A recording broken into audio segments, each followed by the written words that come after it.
saw your ass crack when you got up for the toilet before. Put your meat inside my mouth. I don't really know what that was, or why it was, or why it wasn't. What are you doing now? Washing my glasses. Should have got a drink, really. Oh, for fuck's sake. Michael, go and get a drink, please. Let's do this. If we're going to do this, let's do it properly. Oh, mate, I've got a drink. All right. I had a idea, and this can go into the cold opener for this show. Why don't we sell the rights to our cold openings? We could literally ask listeners to basically send in their suggestions for cold openings to the show. we could, yeah. Cold meat. Well, that idea went down like a lead balloon. Let's podcast.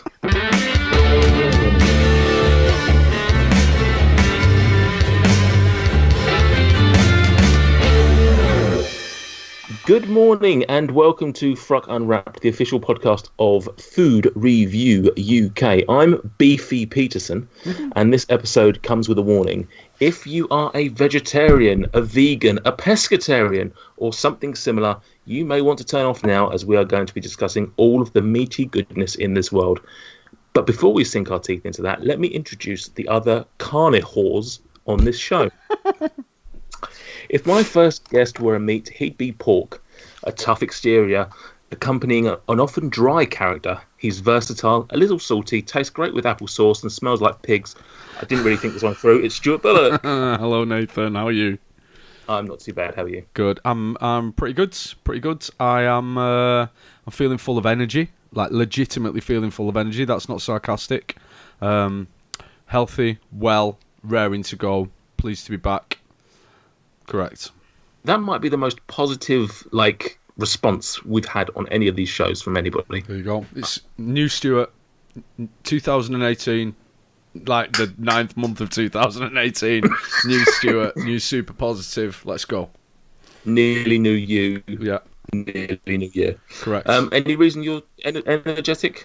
Been pounding the Red Bulls? No. I've done some exercise this week. I've been eating healthier. I've been Wow. I've been making health changes for about a week and a half. Is this since your recent health scare? Since my recent health scare, have lost a little bit of weight. Have been doing some exercise and enjoying it. Just feeling good. Tremendous. I'm sure all the listeners will be happy to hear that, and as am I. If the next guy was a meat, he'd be turkey. Often known for looking weird and making stupid noises, most people can only bear the sight of him once a year. It's Michael Jamieson. Hey, that is excellent. What a great analogy. You're welcome. And I've got nice breasts. Yeah. How are you, Michael? Are you full of energy? I'm full of energy, feeling plump. Have you been plucked? Yeah, recently. Excellent. Jesus Christ. Well, it's good to have you both on the show. Unfortunately, eagle-eyed social media followers of the FRUK brand will notice that we don't have an extra person on this show. We were indeed supposed to have Mr. Alex Encira of bingemedia.net, but unfortunately, due to some scheduling issues, he will not be on this show. Boo. But he has confirmed today that he is, touch wood, hoping to be on the next one. So don't worry for any binge listeners that have joined in for it. You can switch off now. Just end the show now. Come back in 2 weeks' time. So, boys, meat. Have we got any news? First of all, actually, before we get into the meatiness. No. No? Good. Short No and sweet. No. No. What about GBBO? What about the Great British Bake Off? I mean, there's that news, isn't there? Enjoying Yeah. it? Enjoying it. I mean, this is we're recording on a Wednesday. Normally we do a Tuesday, so we would miss it most weeks. But we're now, what's this, 3 episodes in? Yeah, 3rd episode was this week. 3rd episode this week. How are we feeling compared to earlier seasons, as the Americans would call it? I haven't watched since it's been on Channel 4, and I think I might not have even watched the last couple on the BBC. I kind of just got a bit bored of it. It was quite samey. I was finding a lot of the contestants annoying, but obviously because we're doing the FRUK Fantasy Bake Off, I've been on it, and yeah, really enjoying it. Absolutely surprising myself about who I'm rooting for, who I like. Was disappointed with this week's eviction in terms of a character who I liked. Eviction? Yes. It's not Big Brother, is it? Although it was quite good for me in terms of the points in the Fantasy Bake Off. Yeah, I'm enjoying it. I've got to give shout outs to. I like Rahul a lot. Yeah. I also enjoy every single member of the hosting team's inability to pronounce his name, and they're all calling him Raul as if he was some kind of Latin American Lothario rather than a small pudgy-faced Indian man. But I like Rahul. I'm very much in love with Manon, and I like Terry despite him proving to be something of an underdog. Yeah, I'm not sure how I feel about Terry at the moment, but otherwise I'm pretty much on a par with you. What about you, Michael Jamieson? Are you enjoying it? Obviously, for the listeners out there, Michael is absolutely romping the Bake Off Fantasy League at the moment. He's about 5 points clear of everyone else. It's going to be quite hard to catch him up, but we'll bloody give it a try. I'm doing well, and yeah, I am enjoying it. It's Channel 4 version is called its critics, since I guess more pompous viewers that used to watch it on BBC are disappointed that Mel and Sue and Mary Berry aren't on it. I actually think Mary Berry's a gigantic cunt, so her not being on it is great for me. I much prefer Prue, and I think that the new presenters are doing a great job. Yeah. As for the contestants this year, I think they're great. Some really nice people. And Ruby, so in fact, a few of the contestants have liked and interacted with us on social media, particularly Ruby the other day. I believe I told her that I loved her, and I believe she sent me 3 hearts in return. So essentially, Ruby and I are having an affair. A bit awkward. Yeah.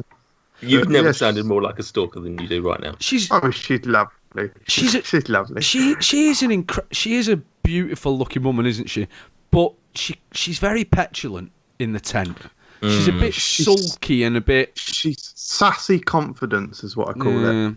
I mean, I say she's a beautiful looking woman. Ruby's beauty pales in comparison to what I consider the perfect looking, in fact, the ridiculously perfect looking Anthony. What that man's face, he's symmetrical, groomed. He's like the anti-Michael Jamieson. What a handsome man Anthony was. He's got a kind smile. He has got everything about his face, just kind and lovely. A kind, lovely man. He definitely looked like he had a beard stencil. Like it just was just perfect. Yeah, I think there might have been some airbrushing around the lines at the top to just keep it on point. You've obviously mentioned your favourites. What about your least favourites? Who do you want to go next week? Oh, that woman. What's she called? The one with the clothes. Karen. Yeah. Bakewell Karen, yeah. She can go. Yeah, no. Yeah. I like... Do you know what? I like pretty much everyone else. I like... Is it John, the old guy with the Hawaiian shirts? Because I had him to go first, and he's just, quietly chugging along, doing pretty good. There's no one in it this year who's rubbish. Yeah, I agree. There's usually 1 or 2 that I hate as well, and that's not the case this year. I don't hate any of them. What about Karen? Not even Karen? Is she the older woman? Yeah. Yeah. She's my least favourite just because I don't like old people or women. So she's my least favourite by default. It's a joke for the grandmother. I would say a close second at the bottom for me would be, is it Dan? Yes, I think you're absolutely right. There's nothing wrong with Dan. There's nothing... Everyone else has got something likeable about them. Rahul's delightful with his underconfidence. Pheasants? What? Do you remember he looked around and he was like, there's 2 pheasants. Oh, you didn't watch it, mate. When was this? Last night. Last night or last week? This week. Oh, I mustn't have been paying that much attention. Oh. Did you also miss the bit where he bakes cakes to make friends? I don't recall seeing that bit either. Oh, poor Rahul. It cut to him where he was taking a cake into looked like some sort of government building, And it said about, he makes friends by baking cakes or something, or he does it to meet new people. Oh, poor Rahul. He's an absolute legend. If he doesn't win, I'll be devastated. My heart will be broken like no TV show has broken my heart before. How do we feel about Kim Joy now that we know that her boyfriend works in Travelling Man comic shop? I didn't know that. I missed that. Oh, were you not paying attention to last night's episode? No, I was still talking about the pheasants. Yeah, they had. It showed Kim Joy going to visit her boyfriend in a comic shop. He works in a comic shop. Wow. Yeah. I actually missed the first 10 minutes yesterday, so I'm yeah, this was in the second hour. This was quite late on. Kim Joy is, I believe, a Jim Henson puppet. Oh, and that's not a bad thing. I love Jim Henson puppets. She's very sweet, and her cat designs are fantastic. She needs to lay off it with the cats, though. Too many cats. Yeah. Although I did thought her cats this week were pretty decent. Yeah. No, I've absolutely warmed to Kim Joy. I think she is she's very precise. She does lots of interesting things, and I originally had her down as going out very early on, and I think she is an absolute contender to win it. Oh, I'm not sure I'd go that far, but she's definitely holding her own. I think she's more obsessed with pussies than 90% of the women in correctional facilities across America. And that's been our Great British Bake Off roundup. So thank you guys. Hopefully we'll stick with that. So if you don't like the show, then you probably need to skip 5 to 10 minutes every show. Let us move on, boys. Quivia. Quivia. Yes, Quivia.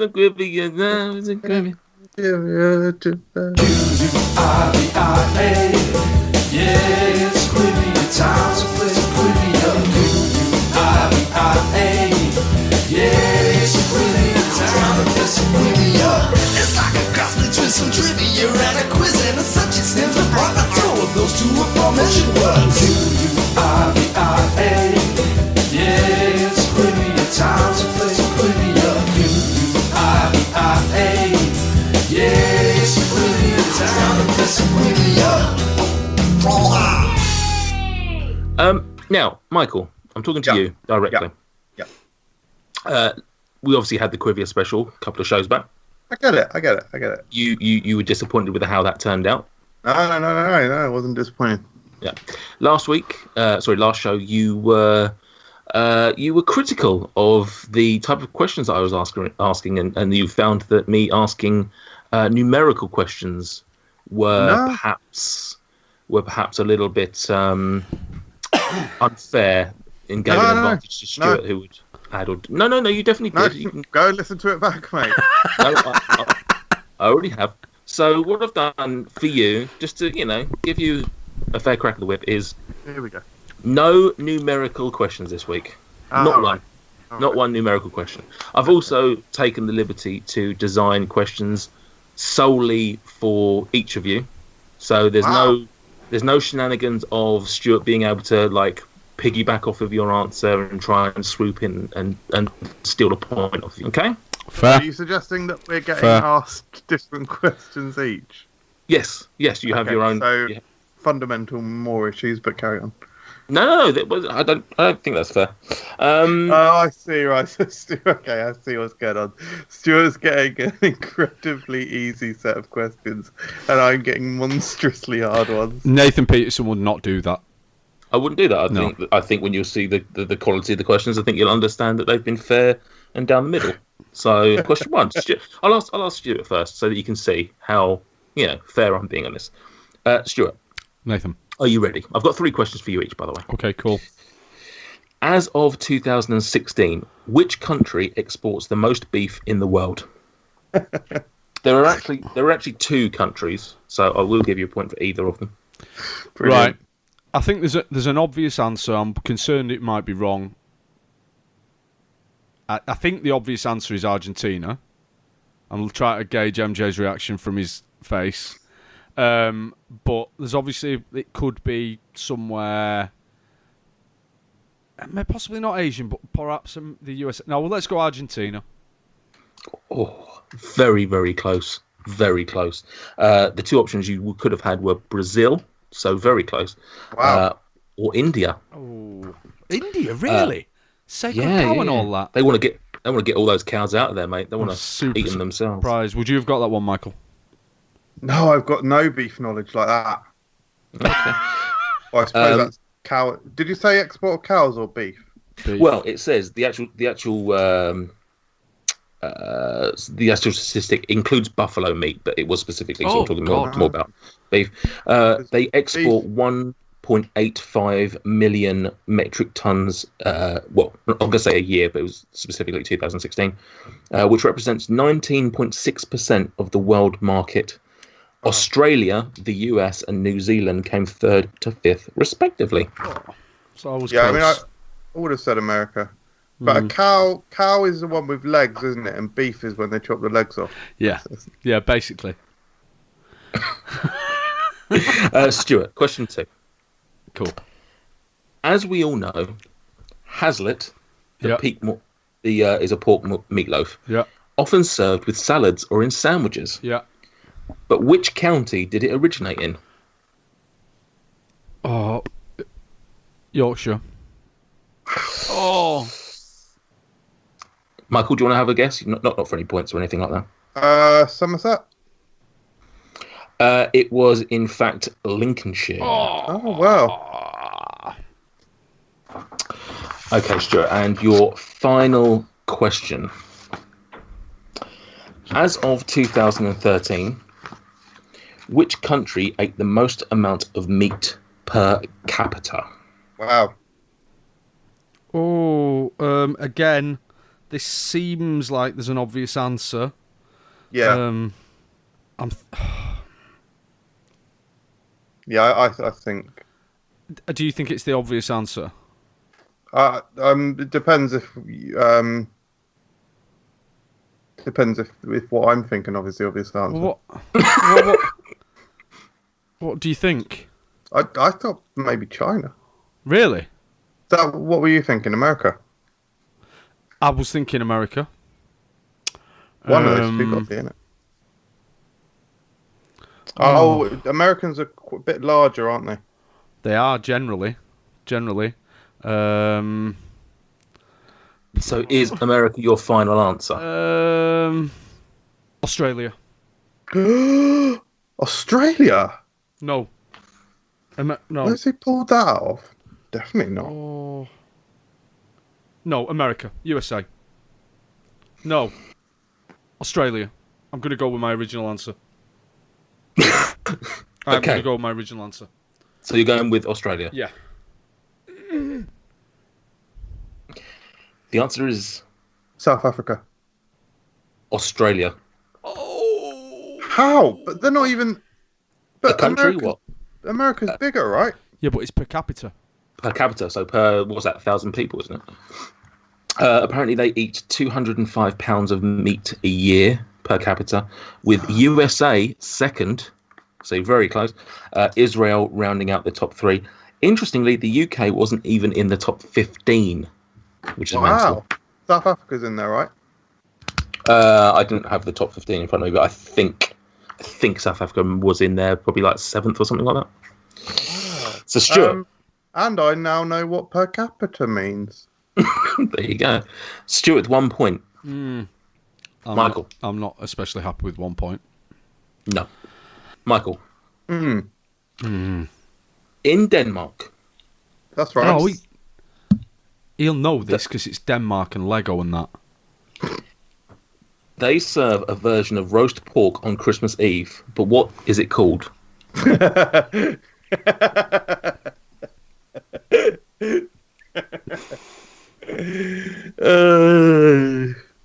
Well, your little plan is about to backfire, isn't it? Is it? A certain Danny Boy the Dane once spoke of this dish. Good friend of mine. I remember he told tales of a cold winter's morn. Traditionally, there actually on Christmas Eve, this was cold Christmas morn. Can I see both your hands, please? the snow trickling. Needed them for the action anyway, the snow coming down. And he decanted tales into my head of him wistfully looking out the window whilst his mother provides him with a plate of hot, steaming klachmir. So, can you pronounce that? So, can you spell that? Klachmir. So that's KCHL. KCHL. ACH with that accent with the upside down arrow. MERR. Klachmir. I think that you're thinking of a different dish, because actually the Christmas Eve roast pork dish that they serve is Fleischgesteg. Yeah, Fleischgesteg. Fleischgesteg. So different regions, different enunciations in it. And annunciations or pronunciations. Enunciation. Second question. Yeah. Bernard Matthews, we all know Bernard Matthews, is one of the most famous meat brands in the UK, selling turkey products to this nation for nearly 70 years. Boy. But what is the name of their current CEO? This is a trick question, isn't it? I can't say. If I say it is, then he has an obvious answer. If I say no, then he's ruled out one name. It is CEO. That stands for Chief Executive Officer. Yeah. And it's Bernard Matthews' grandson, who is William Matthews. Billy Matthews. William Matthews. I think your information is outdated, actually. He's not CEO. Current CEO, in fact, appointed in February of this year, is Chris Just, who has worked in the meat industry for 30 years and brings a great pedigree to the job. Did he replace, I think he replaced Rob Burnett. Yep. Yeah. He brings a great pedigree to the job. What, they're putting dog food in him now? Question 3. So you need this to draw level, Michael Jameson. Yeah, I'm sure I'll get it. Meat is a major source of 5 of the B complex vitamins. Name all 5 for 1 point. B2, B3, B5, B16, and B17. B16 and 17. I am really sad to say this, but unfortunately you don't get a point. B2 is definitely in there. B3 is definitely in there, so that's a great start. But you missed thiamine, often known as B1, B6, and B12. Which one of those is riboflavin? That's B2. Oh, there we go. Of course, David Flavin's brother, Ribo. Ribo. If I'm having a son, I'm calling him Ribo now. So there you go. Ribo. Three questions. Thank you, Nathan. That was much fairer. Sorry, Yeah. when you just said that if you're having a son, if I'm having a son, I'm calling him Ribo. Oh. It's just funny. Are you pregnant? Present tense. If I'm having a son. Yeah. I think you'd Did I usually say say like, if if I I ever say if have I'm a having? son or not, but if I'm That's having, obviously would that's suggest what I that. meant. Is it? Sort of. What do you mean, sort of? Yeah, that's what I meant. Ribo. Go. If I've got a dog, if I'm having a dog, I'm calling it Fido. Fido Ribo. We'll go on holiday. We spent all our time on a Lido. When it was on the rainy day, we just stayed indoors and played Cluedo. Clydo. And then you got arrested for no. No, but it did make me cry though. Hey. Congratulations, Stuart. You are the winner of this week's Quivia. Thank you, Nathan. Well done. That was a really Well done. tough Quivia this week. It was tough. Yeah.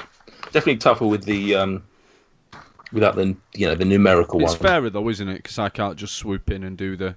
Exactly. You get more, fair one less. questions pulled completely. He won my round as well, though. That's what's funny about it. True. He got 1 point. Brain of Quivia. Thank you. So, anyway. Unfortunately, I've got questions for Alex, but he didn't turn up. Oh. So, anyway. Subject, right. Okay. I'll ask you the second one. Name one of the ways you can cook a steak. For example, medium rare. Medium rare. Correct.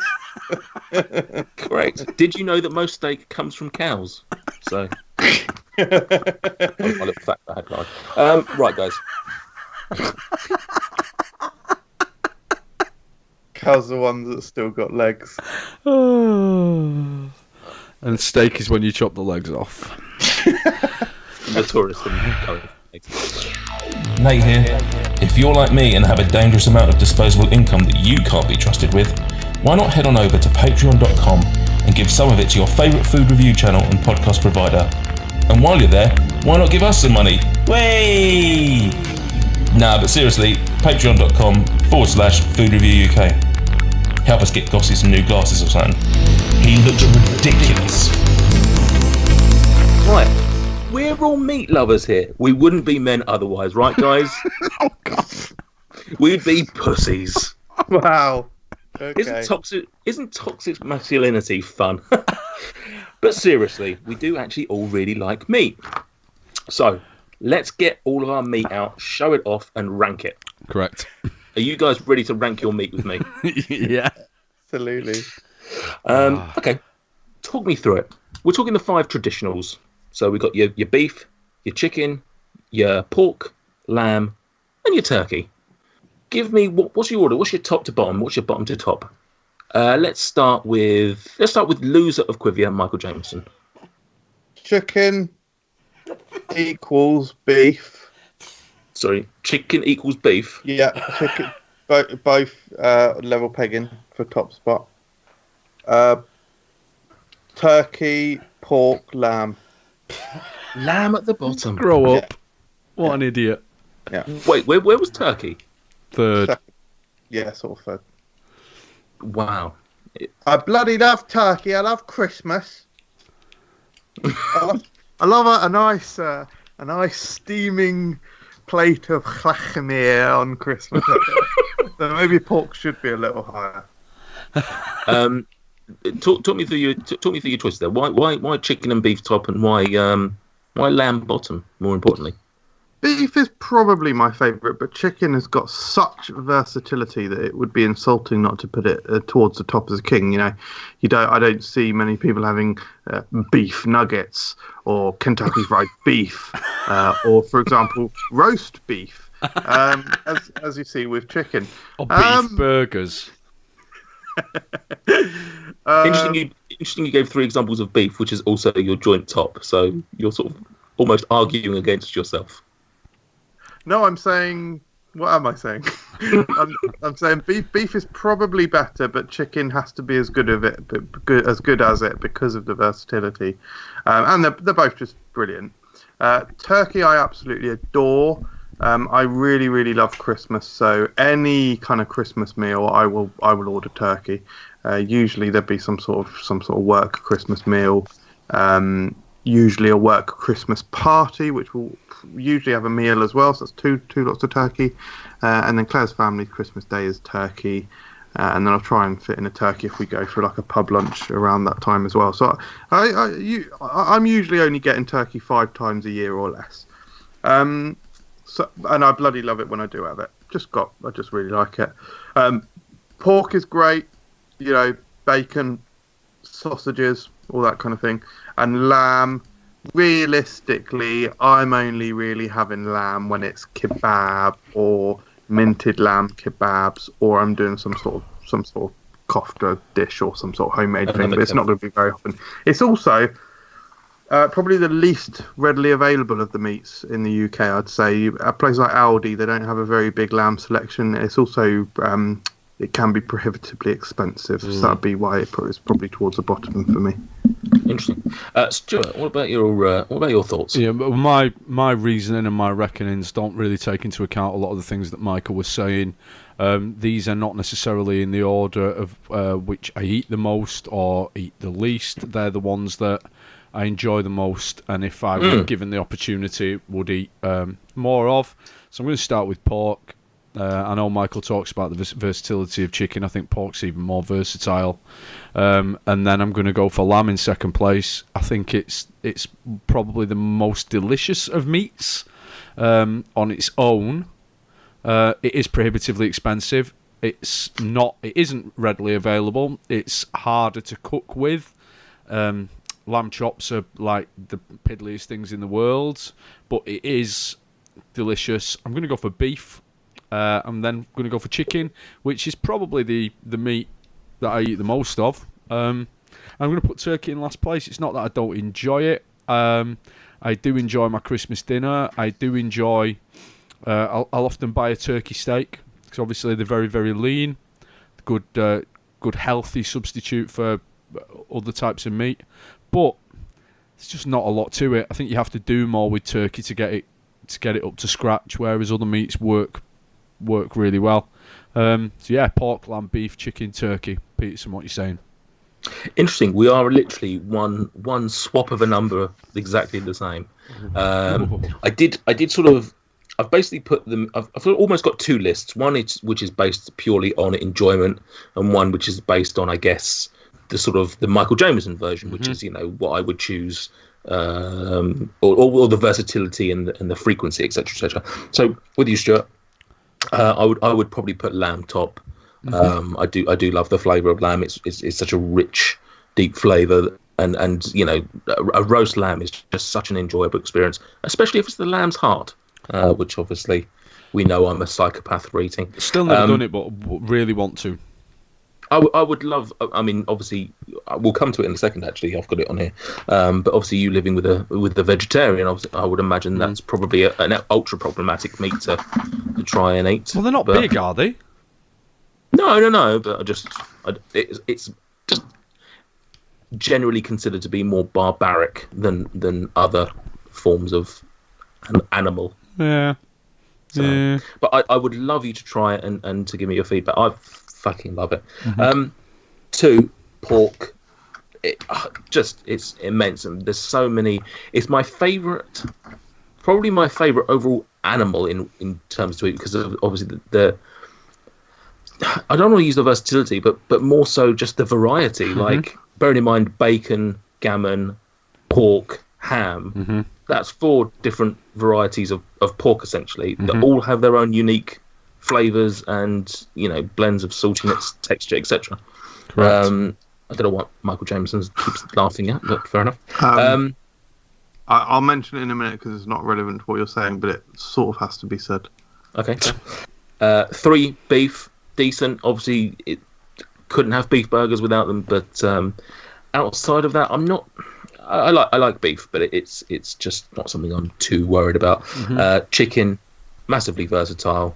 Use it in a lot of dishes, but ultimately I find with chicken it's more what you do with it than the actual flavour of chicken itself. That I love a chicken tikka masala, for example. The majority of the flavour I'm getting from that is not the chicken; it's the sauce that comes with it. So. And then the bomb turkey for exactly the same reasons. It's fine, it's lovely, love a Christmas dinner, but it's not as good as chicken. Ultimately, wow, both hate Christmas. And literally, we both just said that we really like it. Both said you hate it. Very clearly, if anyone didn't hear it the first time, they can rewind it back and hear it again. It's a good question, actually. Good question. If it wasn't traditional to have turkey at Christmas, would you still have it, or would you swap it out for a different roast? So, i.e., just this year, everyone's forgotten that turkey is what you serve. Is it realistically what you would choose to have at Christmas? No, I would never choose to roast a turkey. If we were gonna roast the meat, you'd roast a. I don't know. We might do roast beef or whatever. I mean, we do meat at Christmas anyway. But if you're going to roast the bird, I'd take chicken. Like I said, I'd take a roast chicken over turkey. I only tend to choose turkey as a health-conscious option. Weirdly other enough, than at Christmas. Weirdly enough, I probably would have turkey over chicken when it comes to roast, but everything else, not so much. But yeah, in terms of then flipping it and just sort of my list in terms of variety, I guess it would be beef at top because I love my burgers. Then chicken, probably very very close behind. Pork third, lamb fourth because of the reasons like you said, it's expensive, it's not as readily available, it's tough to cook with, etc., etc. And then still turkey at the bottom. It's a very fine meat, but it just doesn't hold up to the others. Correct. Mate, I'm sorry, but I think I've made my positioning on turkey very clear, and I refuse to answer the question. There wasn't a question. Psychopath. What are your thoughts? I think actually, Stuart, you mentioned it. Speaking about it, what are your thoughts on swapping turkey and chicken? Obviously, like you say, it's generally considered to be more healthy. But is it something that you would do very often to swap out to swap out the chicken and have turkey in a curry or something like that, or some other sort of dish? No, the only time I ever buy turkey is I will buy turkey steaks and have those in lieu of a steak. So Lou? In lieu, Well, I just LIE. So cow leg. For example, one of a kind of staple meal might happen once every 3 weeks in our house is a steak with a jacket potato and some salad or some roasted veg. And if I'm feeling particularly healthy, I want to really health it up, I'll swap out the steak for a turkey steak. But I don't tend to sub it in for chicken. No. When I cook with chicken, the turkey doesn't work in the same way for me. No. Fair. But Michael, do you ever swap out turkey and chicken, or you I know your position is very clear on turkey. I think I've made it very clear. Swap them out for each other. Yeah. So if you were going a dish that you would traditionally have chicken, would you ever swap it out for turkey for a healthier option, or just no. Claire has asked me to make things like chili and spaghetti with turkey mince in the past, and I have flat out refused. Fair. I refuse. That's foolish. I have had it in the past. I have tried it, or we have tried it, and it's not bad, but it's just, I don't know if it's just because it's traditionally chicken, but it's a different flavour, so you're not used to it. But yeah, it just lacks something. Fat is what it lacks. Fair play, yeah. Stuart, now I referred to earlier. Gemma, your wife, is vegetarian. Correct. How does that affect you from a meat perspective? How often do you eat meat? Because I would imagine she doesn't eat it at all, I don't think. No, she doesn't. Correct. No. So that's why I asked how it affects Stuart.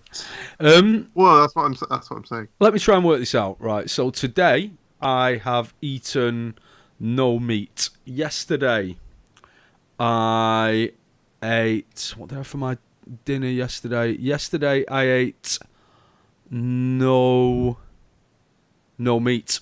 Wow. On Monday, do you know what? I don't think I ate any meat. Wow, it's a meat-free week. I'm pretty certain I haven't eaten any meat all week. Sunday, I can't remember. We will go massive chunks of time where I will eat very little meat. I would say on average I probably eat meat 3 or 4 times a week. We will often eat meals that are generally meat-free. We will often, I think this is one of the social media questions later on, we'll often use meat substitutes such as Quorn. I haven't willingly eaten beef mince for a long time. I'm very used to Quorn mince now. But then similarly, we will, myself and my son will eat meat, and we will have a meal where we have meat and Gemma has something else, so I do eat meat, not massively often. Then again, there will be times where I'll eat meat every single day. But yeah, I probably eat a lot less meat than some people. and I am a meat lover, and I enjoy vegetarian food, and I enjoy vegan food as well. I'm not one of these like my father. If you try and make him eat corn, will punch you in the face and be physically sick. But I'm not. I don't buy into this kind of. Does he really dislike violence or meat? I'm not one of these caveman meat eaters who insists on eating meat every day or in every meal. I can't try to think now. Whether I've eaten any meat this week? I really don't think I've. No, I don't think I have at all. What about you, Michael? I mean, how often do you consume of the animal? Very often. Very often. Daily? Yeah. I'm trying to think. I wish I liked more vegetarian food. Claire and I sort of speak somewhat into it. Claire and I, a couple months ago, we tried to go through a healthy. We tried to eat healthily for an entire week. It was fucking awful. It was awful. There was a few vegetarian meals on there. Things like vegetable fritters. They were okay. What else was on there? Just lots of quinoa and all that kind of thing. Different sort of vegetable. Stuart, you're going to have to tell me the secret because it's killing us. It's killing us softly. Genuinely. I mean, that's the thing. That you don't have to go like full on like that to not. I mean, last night, for example, I had for my dinner salmon with sushi rice, which had. Sorry, salmon, not meat. No, I mean classically not a meat. Salmon with a pile of sushi rice with some sesame seeds on top, some stir-fried veg, and some avocado, some sliced avocado, and absolutely with a little dollop of wasabi and some pickled ginger, and it was absolutely delicious. No quinoa in sight. That sounds nice. To be fair, yeah. It was good. Yeah. Anyway, this isn't the sesame seed life. Yeah. This isn't the vegetarian episode, guys. Let's Sorry. not. Sorry, right. So, have I eaten meat today? Yes, chorizo. I had. Actually, it wasn't particularly meaty. It was only every component of the dish that had meat in. We had Spanish omelette with potato and chorizo, and paella, which had only chorizo was the only meat in there actually. Yesterday we had chicken burgers, meat, and on Monday we had chicken dippers.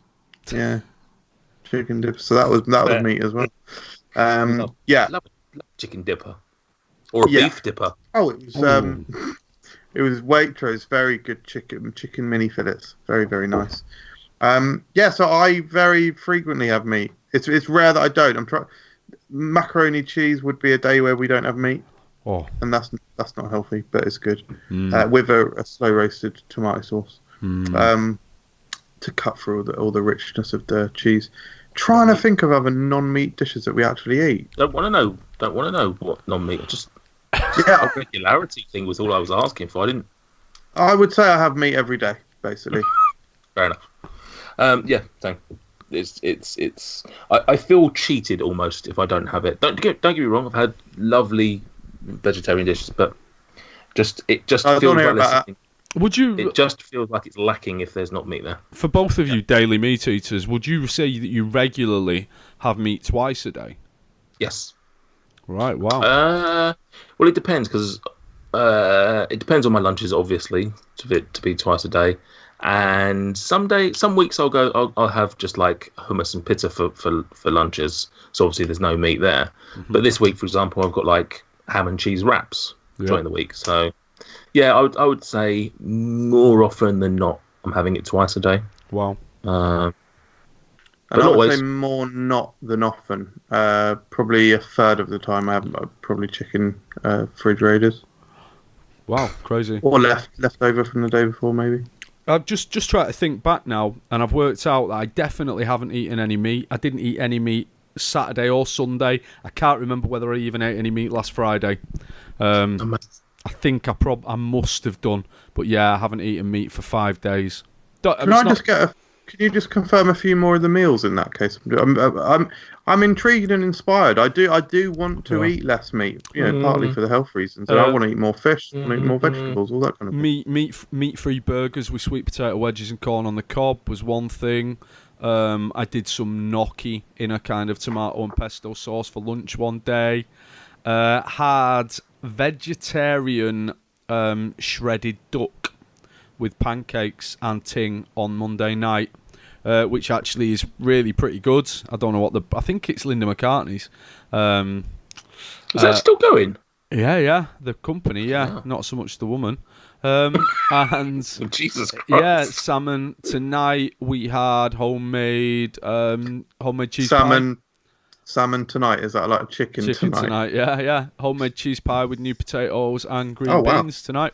And I've been taking feta, olive, tomato and salad tortilla wraps for my lunch. Wow. Yeah. Amazing.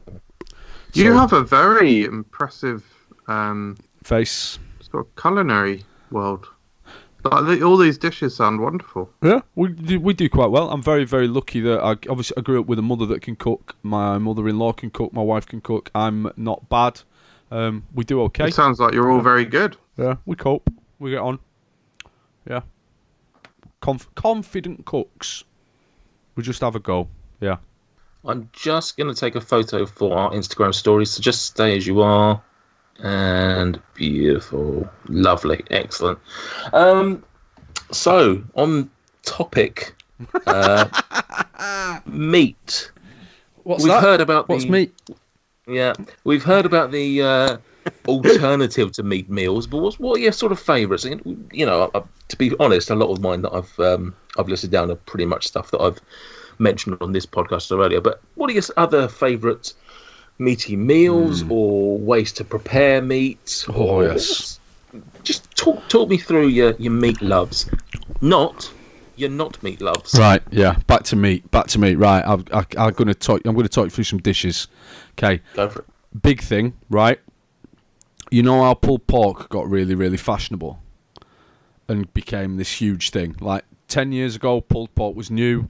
Now pulled pork became this huge product, and when it became a huge product, it got rubbish because it became just a mush rather than nice, thick pulled pork. But homemade pulled pork, so slow cooked pork with things like dark brown sugar and various spices and stuff to make its own barbecue sauce. Absolutely beautiful. Love it. Any excuse to have that, I will ask my wife to make that for me. Jerk chicken. Either from like a really good jerk chicken spot, or I will make it myself. Chicken thighs, I buy is it Dun River? The Dun River, the jar of the jerk spice. It's a wet seasoning. It's so salty and spicy, but it's really good. Chuck that on some thighs. Roast the thighs over a bed of chopped onions and peppers, and then just serve it with. If I'm feeling fruity, rice and pea. Otherwise, just rice will do. It's quite healthy, really delicious. Absolutely love it. Belly pork cooked absolutely anyway. I love belly pork. Chicken wings cooked absolutely anyway. I'm just mad for. If I could eat belly pork and chicken wings for the rest of my life, I think I'd be a very happy man. Lamb, mentioned it before. I love lamb in a curry. For preference, if I go for a curry, I will choose a lamb curry, partly because don't cook lamb too much at home. So if I'm going out and get the opportunity to have lamb, shout out to the Naranji Indian restaurant in Droylsden. Went there last week. Had an amazing tawa, which was garlic chicken, lamb tikka and lamb chops. Beautiful, spicy, plethora of onions and peppers. Just the type of curry I like. Got to talk about burgers, obviously. Love burgers. Got to talk about ribs in particular. I love pork ribs, I love spare ribs, I love baby back ribs, but beef ribs, you don't come across them too often. When you get them, baby back ribs. Are you talking this like short rib, or are you talking sort of still a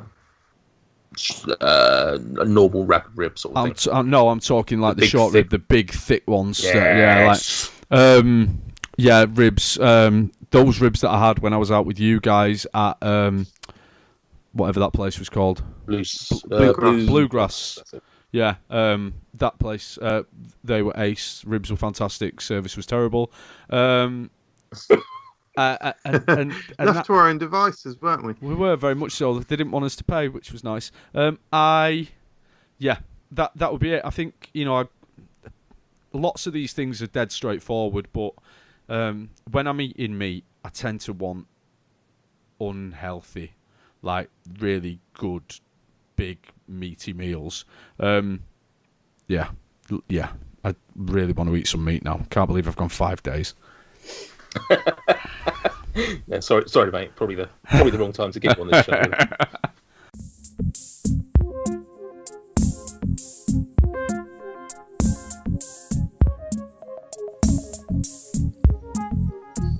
Social media, what does it mean to ya?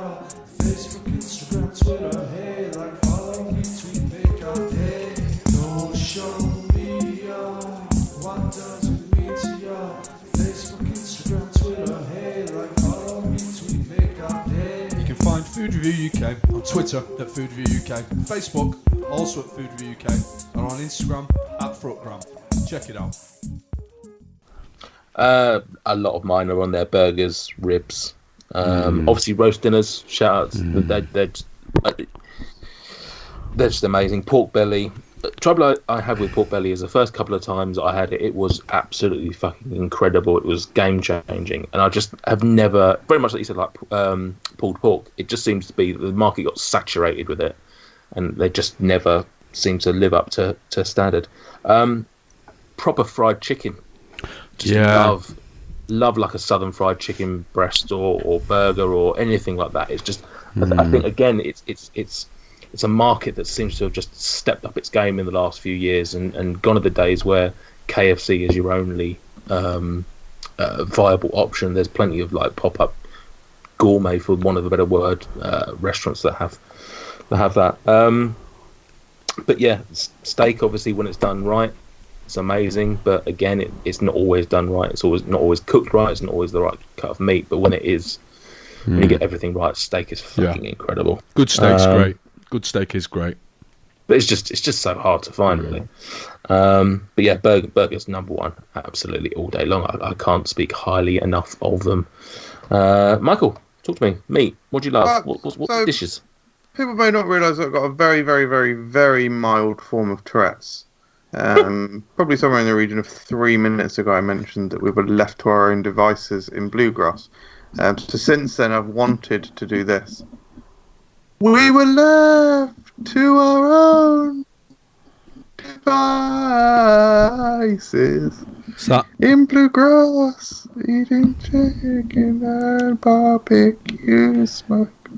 See, that's the generational difference. When inspired to sing "Left to Our Own Devices," you go for Bastille.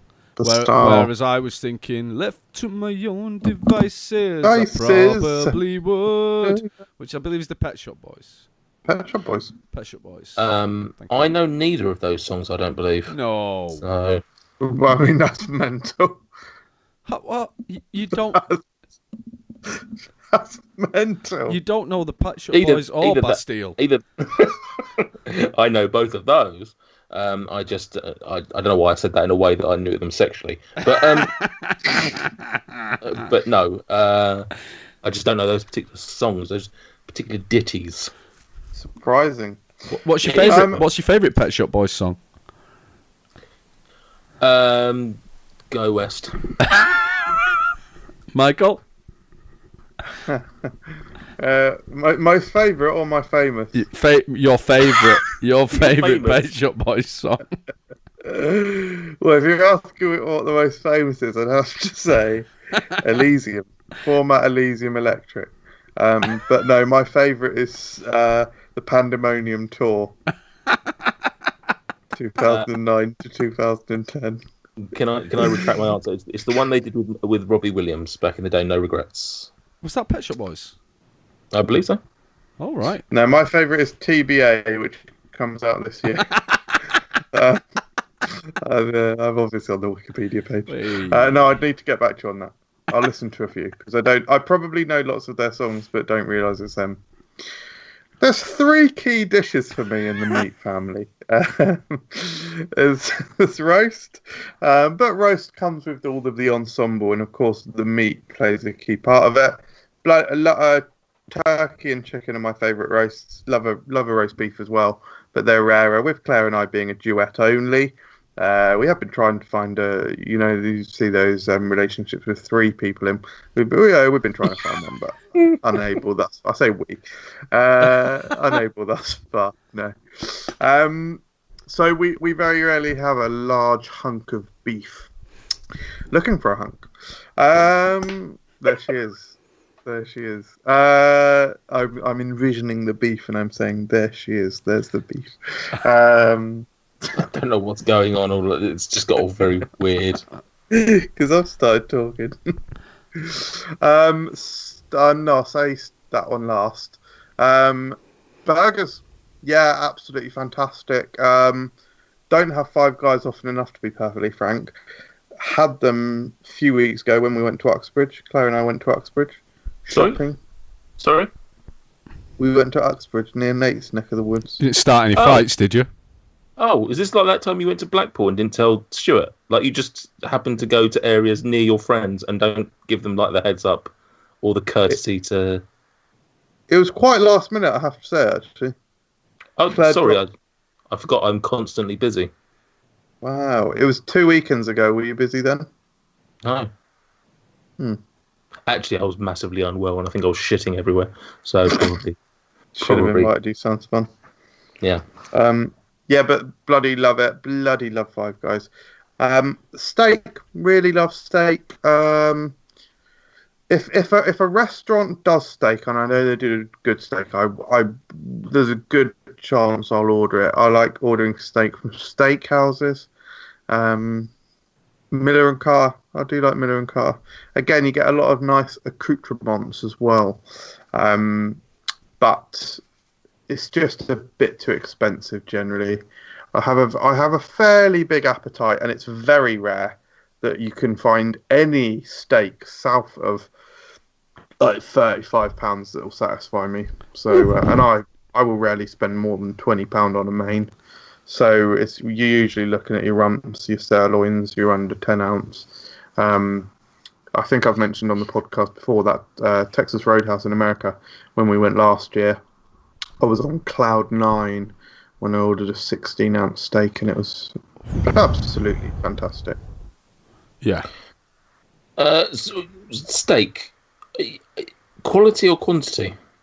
Because you're sort of talking about the cost of it and stuff. Would you not rather a good meal that that tastes tremendous? Yeah, you got to get that balance, haven't you? Scales.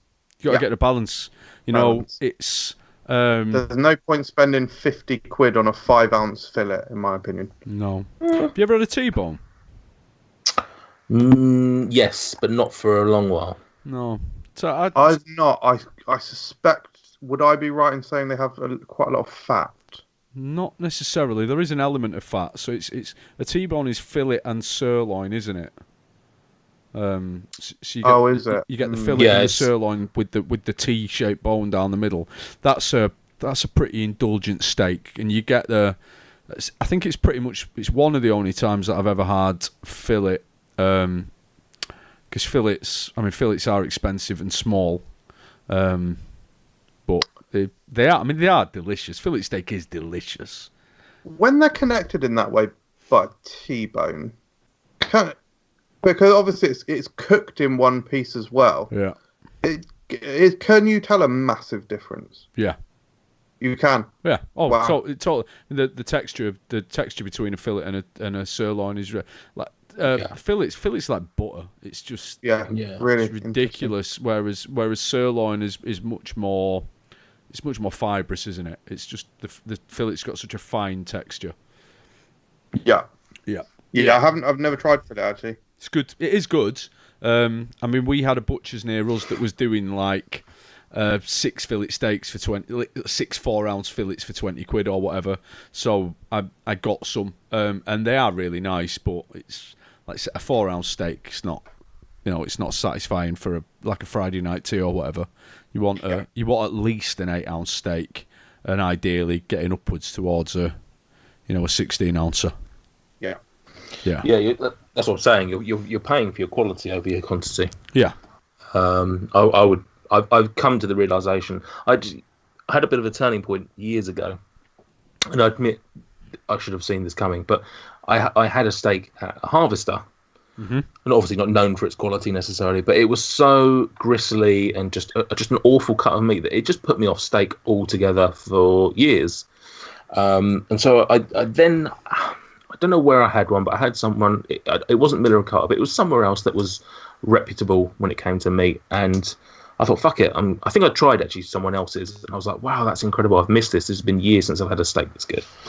And yeah, I've just come to the conclusion that when it comes to steak in particular, of course, a 4 or 5 ounce steak is not going to satisfy me, and I probably wouldn't get that. But realistically, if I'm going to a joint that knows how to get a good cut of meat and knows, more importantly, how to cook that meat as well.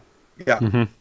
I'm happy not walking out of there stuffed, because I know that I'm gonna enjoy the fuck out of that steak. So it's probably one of the only meals where I'm just not concerned by the size of it. I'm happy to have a tremendous bit of meat in my mouth. Fair. Which cut of steak do you think gives you that best balance in terms of value and size? Value, size, quality. Probably sirloin. Really? I think I tend to get it most with sirloin. Rump's not too bad, but it's usually quite fatty. Is sirloin? Is sirloin not more fatty than rump? I don't know. I'm genuine question. I usually think of sirloin having quite a thick rim of fat around the outside, and because, like I say, because I don't like fat, I envision any element of fat being food that I am paying for willingly, that other people may well even enjoy, but that is not. I will not even eat it. It will ruin. Like, I do not like the texture at all. Oh, I do love fat on steaks, to be fair, but I tend to get sirloin, if I'm honest. So it must be that. I just thought rump was fattier, but maybe I'm wrong. No, I don't know. Could be wrong. It's been a while. It's been a while since I've ordered one, to be fair. So let us know, people. What's your favourite cut of steak? How do we feel? Let's switch things up a little bit. How do we feel about cold meats versus your hot meats? So, like, I don't know, like a cold cut of ham or anything like that, or no, not fancy. No, I don't like ham. I don't really like any cold meats. I can live. My main issue with the cold meat is that there's just a sliminess that I don't like. Like, if it's ham, realistically, I quite like things like Serrano and Parma ham that are the air dried. They're great. They're fine. I enjoy some of the Italian meats. Crumbed ham with a slight element of cure. No, like Wiltshire ham. No. Either, like, if it can be on the deli, on the bone and sliced. Don't really want it. It would have to be, if it's ham, it would have to be from a joint of ham that has been cooked in house, and I am slicing myself. I'm not really down for it. Same with any of those. I wouldn't buy a beef slices or whatever. I can live with cold chicken in a sandwich. I can live with things like chorizo. Bresaola's nice. What was that last one? Bresaola, which is like a cured beef sausage, isn't it? Like, so it's like it's like a salami kind of thing. A sliced shaped, but it's cured and beef. That's nice. But nah, I'm not down for it. What about jerky? What about corned beef? Oh, no. Corned beef? I mean, having no, definitely not. No, meat out of a tin. No. Oh, That is grim. Spam. Yeah, corned beef looks disgusting. I've never had it in my mouth. You've never had corned beef? Never tried it. Looks fucking. Why would I want fungusing, weird, corny beef? Have you had a Cornish pasty? Yeah. That's got corned beef in it, No. hasn't it? No. I don't know, but I think But I've... Definitely. No. Mince. it's interesting you say that, because when I was in Chicago, I had corned beef hash, which I, was semi-expecting the corned beef that we get here, and it's nothing like that. It is like cubes of really tender beef that have been It's made with cured like salt beef and pepper beef. Isn't yeah, it, exactly. usually? So completely different, like the same name, just a completely almost a delicacy in comparison. Don't get me wrong, I quite like the English corned beef. Is certainly have nothing against it, but it was just weird it coming out. Me thinking, expecting one thing, and this coming out and being like, oh wow, this is absolutely just mind-blowingly better. But Michael, sorry, you were saying cold meats. What's your thoughts? Anything you like? Obviously, you like a fridge raider. No, don't apologise. I wasn't. I hadn't started my section talking yet, so please, I would insist that you revoke that apology immediately, please. Okay. Thank you. I will now begin. Quite like a fridge raider. A relatively big fan of a sausage roll. I absolutely would be remiss of me not to mention, arguably probably the best supermarket. Okay, excluding Iceland Greg's sausage roll, the best sausage roll I have ever had from a supermarket. I believe it's a new product. It's from M&S. I think they're called Dinky sausage rolls. Mm-hmm. They come in a very iconic sort of square, quite small square box, like American Chinese takeaway boxes. The packaging is orange. Have a look for them, guys. They're very small. They're mini sausage rolls. And you can very often get sausage rolls, and they talk about how good the quality of the beef is and all this sort of thing. And yeah, the beef in it it's not beef, it's pork. You very often see places proudly proclaim the quality of the beef in their pork sausage rolls. The quality of the pork, and the pork in it is great. The pastry on this little fucker is absolutely sensational. It is so buttery and so rich. It has got amazing flavour, and it's got quite a high ratio of pastry to meat. I like sausage rolls. Fridge raiders. I'm partial to the odd cocktail sausage, but it's gonna be birthdays. It's gonna be birthday food at work, isn't it? I'm not gonna be buying them on my own time. Generally speaking, I'm mostly in Stuart's camp actually. Not a fan of ham. And yeah, just the whole sort of cold meats. Nah, don't really do that. Yeah. Subway is the only one I have, but I get it cheese and toasted. Obviously, correct. Quite a big fan actually. I quite like the processed meats.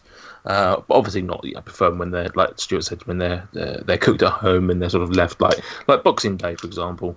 Love like the next day when we have like an almost buffet-esque meal with some cold cuts of the chicken, the turkey or gammon or whatever it is we've had the day before. Some of the other things you mentioned there: cocktail sausages, pork, sausage rolls, amazing. Also, a product that we tried recently, MJ, which was absolutely fucking incredible. The Duke's Peach Barbecue sausage from America. Oh my god! Technically counts as a cold meat, and that was fucking incredible. Oh my god!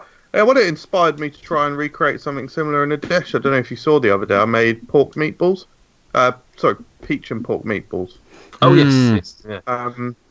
It was really nice, but I did them slow cooked. So I made peach relish, then I mixed the peach relish into the meatballs, and I also put the peach relish in the sauce.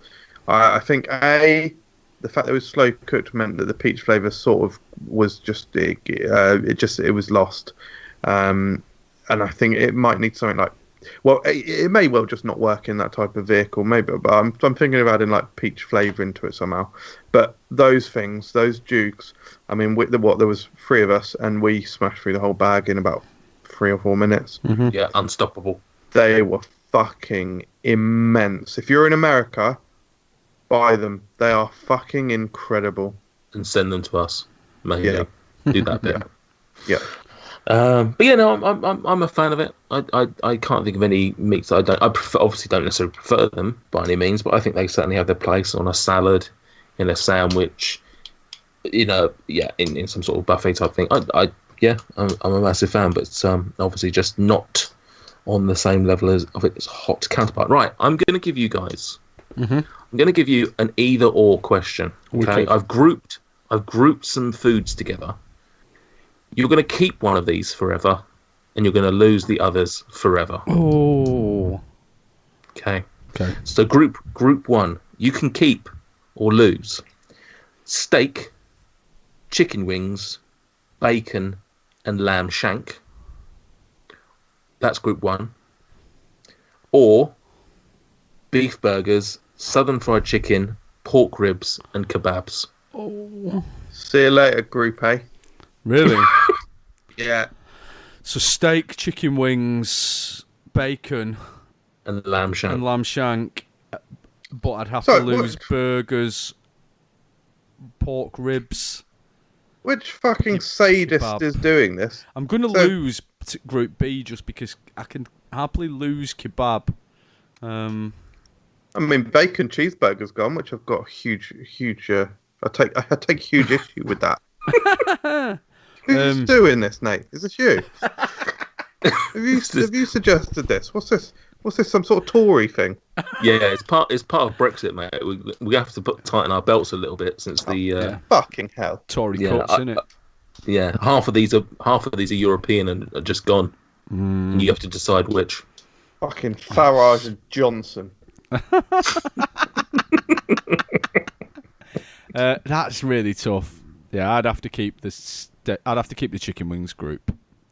Wow. Oh, so you're keeping steak, chicken wings, bacon, and lamb shank. Yeah. Clever. So we've actually kept all of it between us. Yeah. Clever. Teamwork makes the dream work, Michael. We'll go grab some bacon double cheese somewhere. Yeah. It is tough. I think I would probably be on the side of Michael Jameson, though. Oh. I think I couldn't get rid of burgers. I'm very much growing into southern fried chicken, pork ribs. When they're done right, ribs just falling off the bone, and kebabs. I mean, a doner kebab, that's a naughty little treat, isn't it? I'd be very sad to see bacon go, but I think I could live not having another steak. Chicken wings, just not my thing. They can disappear, but I know they're popular. Lamb shank would be a big miss, but I can live without it. But let us know. Anyone listening at home, let us know in the comments below. I'm going to mention something there, actually. You did just say doner kebabs. Nate recommended a meat product to me recently. Indirectly meat product. It was JD Seasonings. Well, JD Seasonings in general. And one of their underlying products is a lamb kebab doner seasoning mix that you massage or whatever, blend into lamb mince, and then you sort of form like almost a mini meatloaf type thing. Cook it in the oven, and then slice it very thinly and eat it, literally like a takeaway kebab. That is an absolutely fantastic product. Yeah. For me, that tasted absolutely spot on with just normal sort of sloppy kebab shop things. It was actually better, to be honest, because I cooked it is. I did flatbread, Aldi flatbread under the grill. Got it just nicely moist, still moist, but a little bit crispy. Put that in there with the meat, and then we had some good quality thin lettuce, garlic mayo, and some pickled cabbage, pickled with lettuce, with lemon, because I don't like vinegar. Fucking absolutely delicious. It is very good. We've had it a second time now. I'm going to get a couple more sachets in. So it's JD Seasonings. Yeah, we've had, I don't know how many MJ picked up, but we've had quite a few now, and I'll admit, we have found that the ones that are how can I put this? Directly applied to the meat are good. The ones that are in bigger meals, so for example, curries, are not quite as impressive. They're not bad per se, but they just don't have a big effect. Whereas I know MJ wasn't necessarily a huge fan of it. I found the burgers really good. The burger blend very good. The kebabs very good. We've had a couple of their chicken rubs that are pretty good.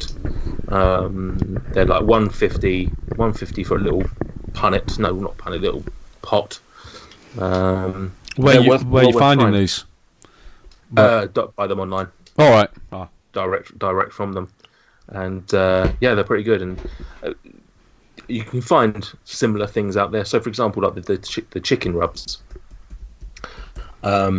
They're very similar in terms of quality and taste. As say, you get in supermarkets, you get the paper stuff that you apply to the chicken and fry it.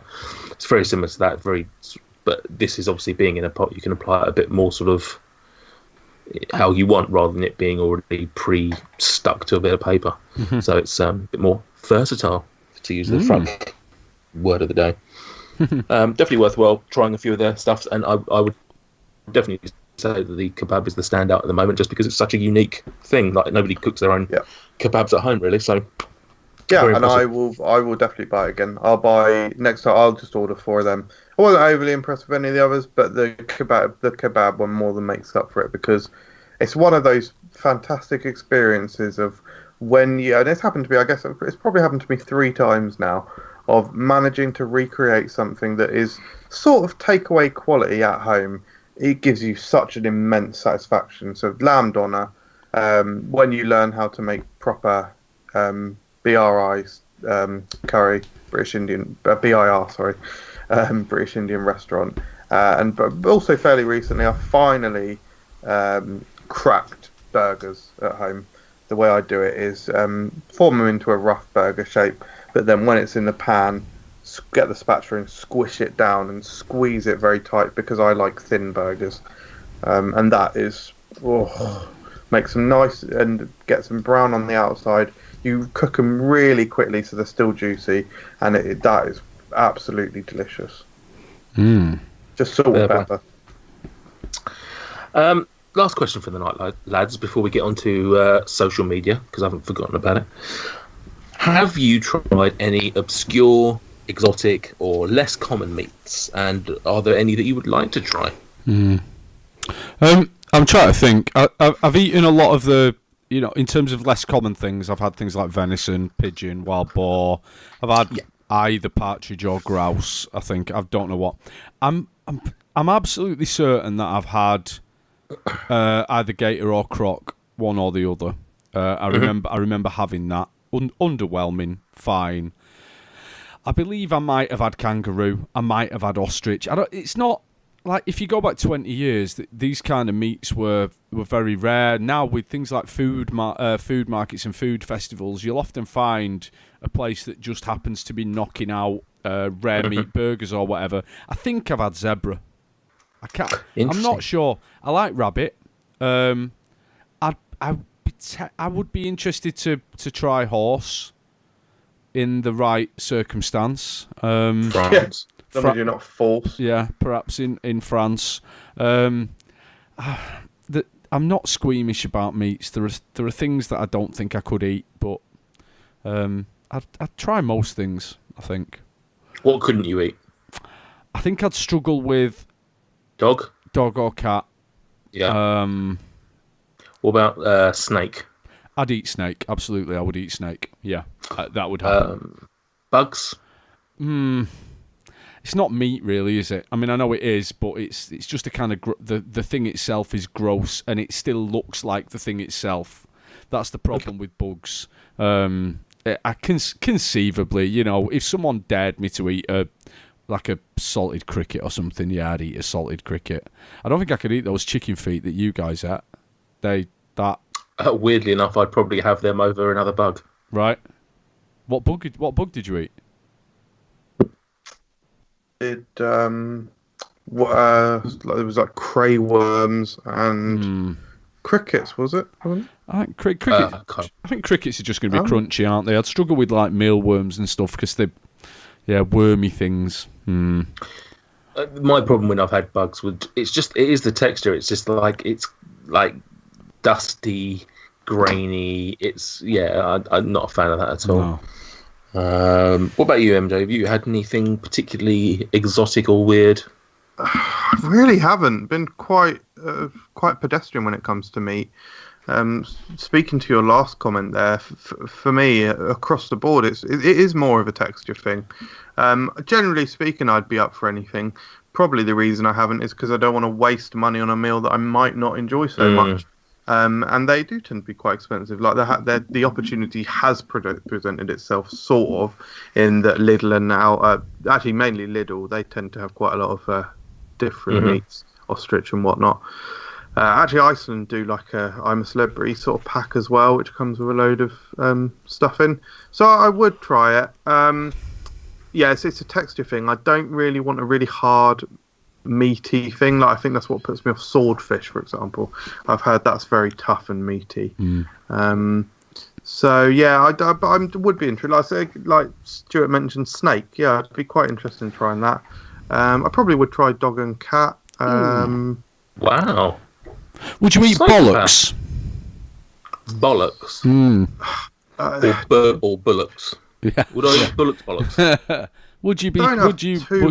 Would you eat too big a problem? Too big a problem. An animal's testis?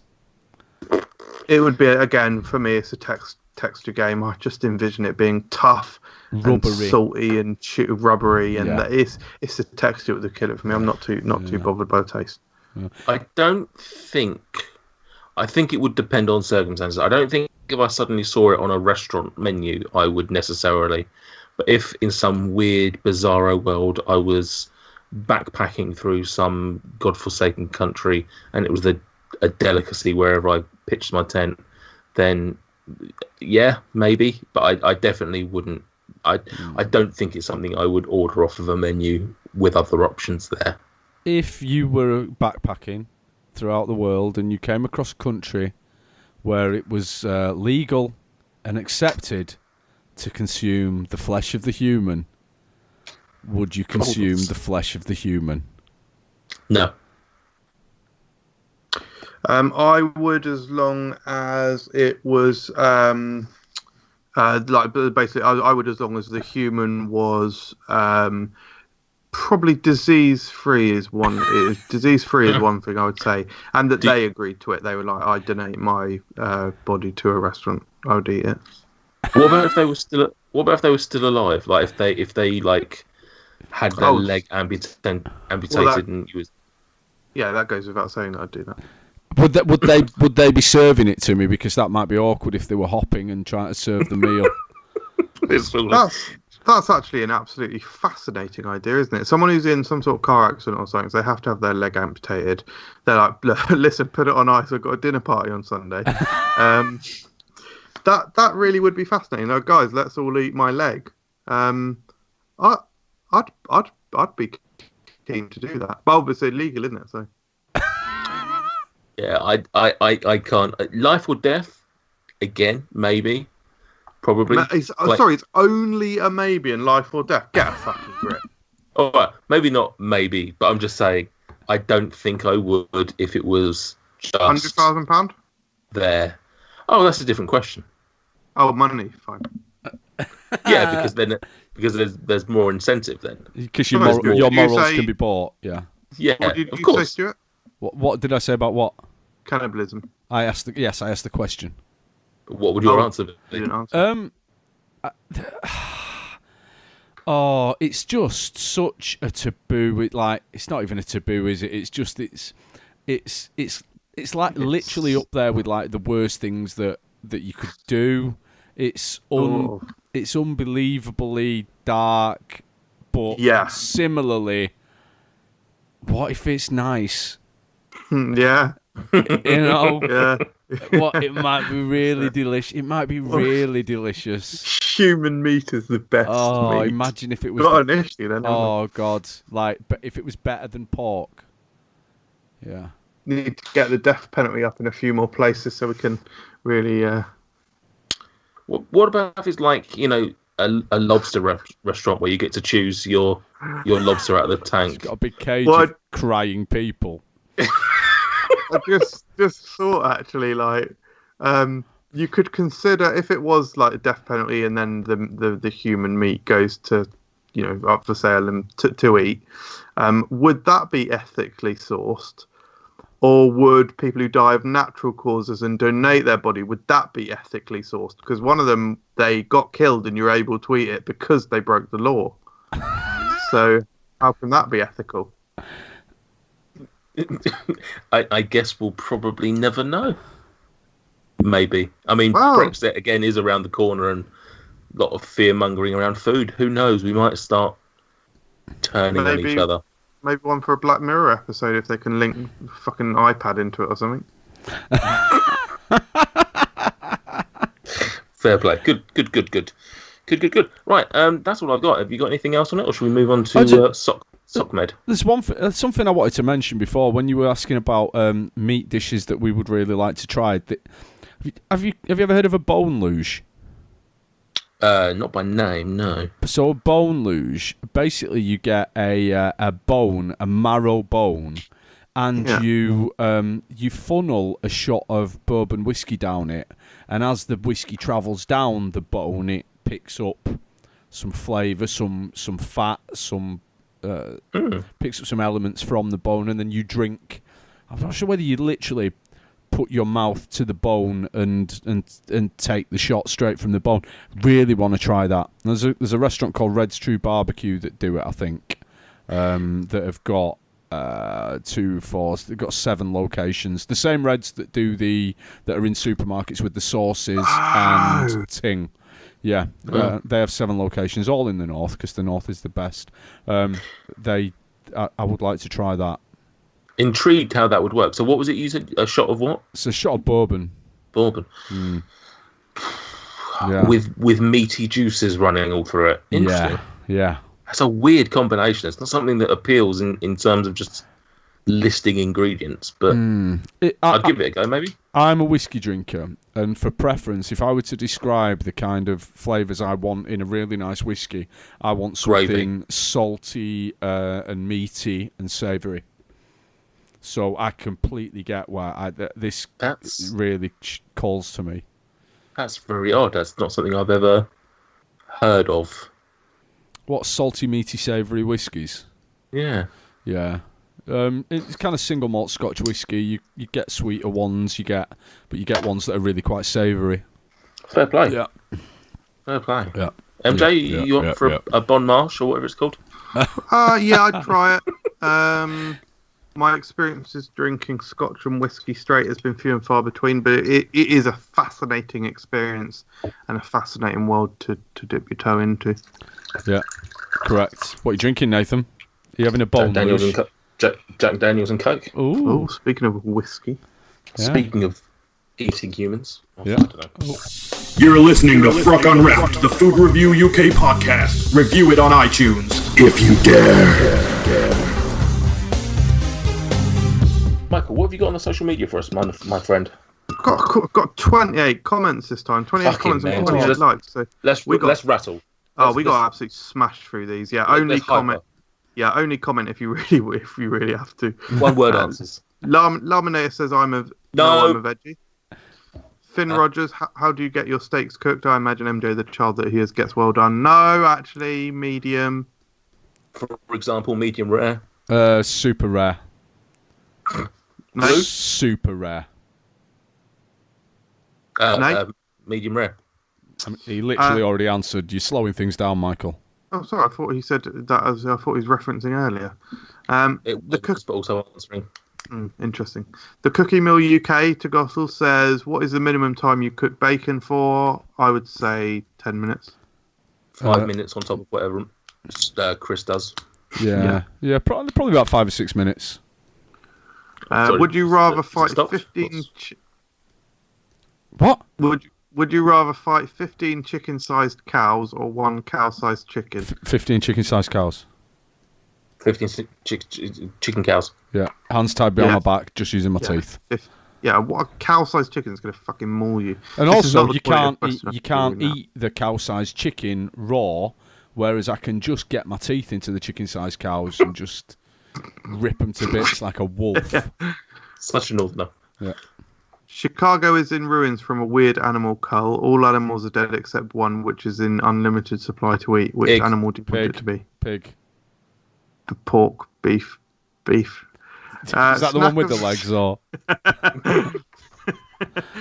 Snack of the day is is cold plain chicken breast the worst food known to man? No. No, it's not good, but it's not the worst food known to man.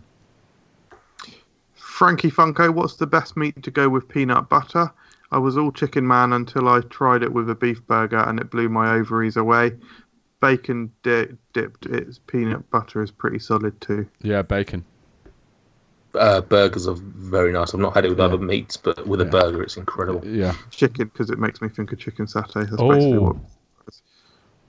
Yeah. Oh, that reminds me. I need to send you the recipe. Although, Yes, fuck, do it immediately. although it is worth saying that chicken satay is not just peanut butter, though, is it? So No, No, but basically. it is key component. I'm just saying, I'm answering the question. You're not. Yeah. I was given the pronunciation of this in a previous episode and I've forgotten it, so I'm just going to say Olespinsky. Olespinsky. Isn't it Olichi Olichi? Something like that, yeah. Would you rather an undersalted or over-salty sausage? Undersalted.